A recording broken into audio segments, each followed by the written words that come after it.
competition, or does that create less competition? Well, in the same way that I have a pretty darn good health insurance option in my new job, I think having a really robust best practices public option on the table may well be a positive competitive pressure if a couple conditions are met. I don't own AstroTurf, and I do not have manufactured anger.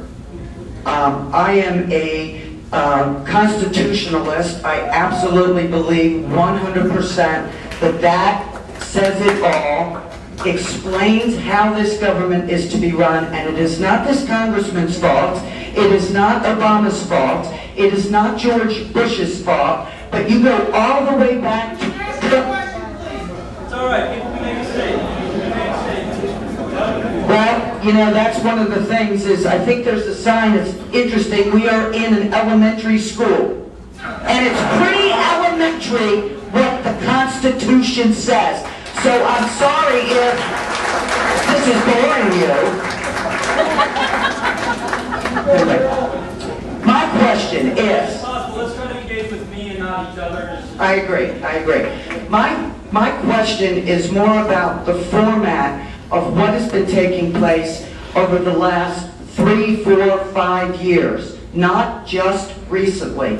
It is more that we have these big entitlements, big spending. We have no money to pay for 3/4 of all of the things that are already on the books. And if the objective of the health care is to save costs from going up, and to help the uninsured, I don't see that it's a crisis that needs to be rushed through right now. Okay, I think that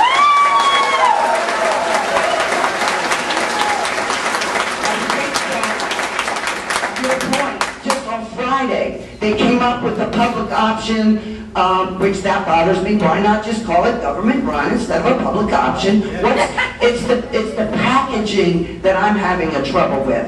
If certain words are being utilized, well, no, that's not going to go over. Let's have a focus group. Change it from government run to public option so that our elementary brains can't see what's going on. So my question to you is, will you exert yourself and slow this process down? Because the Republicans, they don't have any power. They're not blocking this. You guys can run it through. I'm asking you as a constituent that if you do agree that there is a debate, okay, will you do whatever you can to slow it down, to have more careful thought given to this being enacted?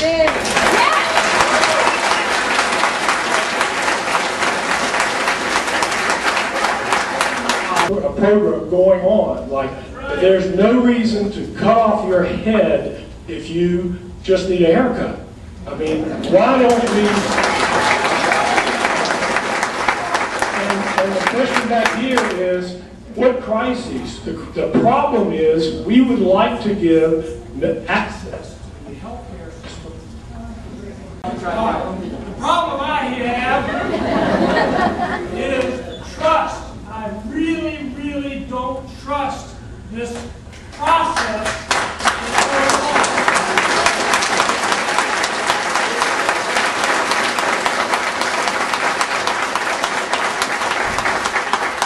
Before I came in, Obama said today that he doesn't want a single payer program. Right? I was a liar. I agree with that. On 3 or 4 occasions, I've seen on tape that he says he does want it. Thank you. And so we don't know who to believe. We don't know what to believe. Barney Frank said, he said that we are going to get single payer, but first we need to get the public option. But everybody says, oh no, we're not going to get the public option. We're not going to get single payer. Well, somebody's lying.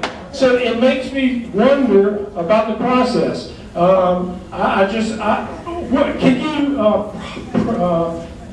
please convince me that Obama does not want, and Barney Frank does not want, the single-payer plan.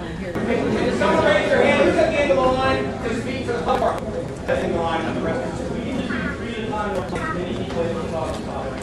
I just want to say here, I'm proud of the constituents here in the 5th District. Okay, I'm proud. I just want to say the 5th District. That's the insurance company's decision. For a lot of doctors, that's a quality of care concern.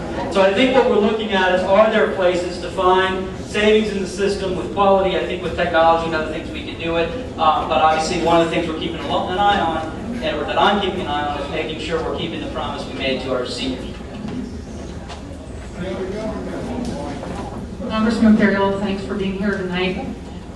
As many of us here know, I'm a resident of Green, by the way, but as many of us here know, your father was a very well-respected and beloved pediatrician in Charlottesville. It's like Sweden, where I have 40 years of experience in medical activity there, also in Canada to a degree.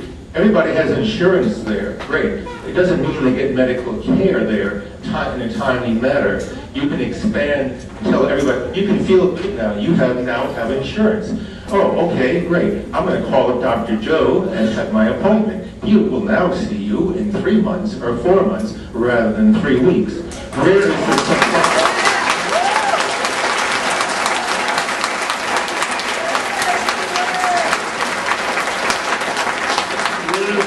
Number one, why not open up all states' insurance plans to all people?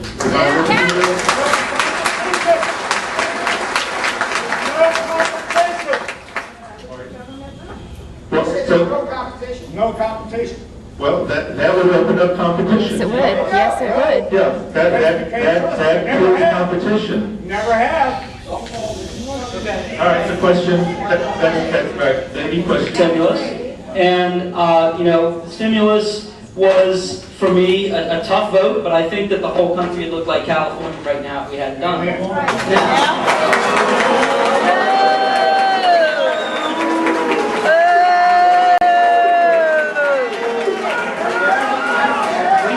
We can agree to disagree about this. So it is the American ingenuity that has made medicine for the world over the best that it is, made it where it is today. It is.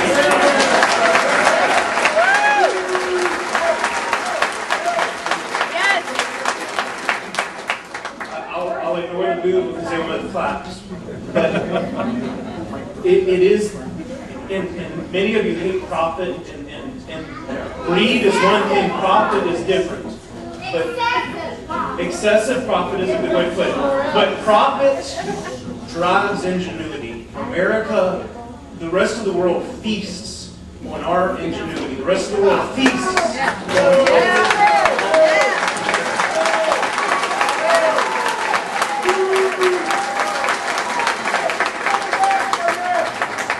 and I fear.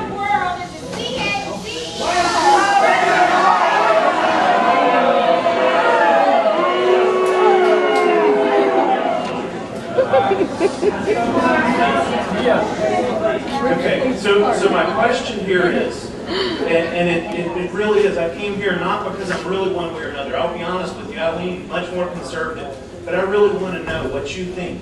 Who, if we lose the profit incentive, if we lose the incentive for doctors to be better doctors and to spend years and years in school, and for drug companies to go out there and spend billions of dollars researching these things, who in the world is going to drive the things that are going to keep my kids alive when they come up with some rare form of illness? Who is going to drive that?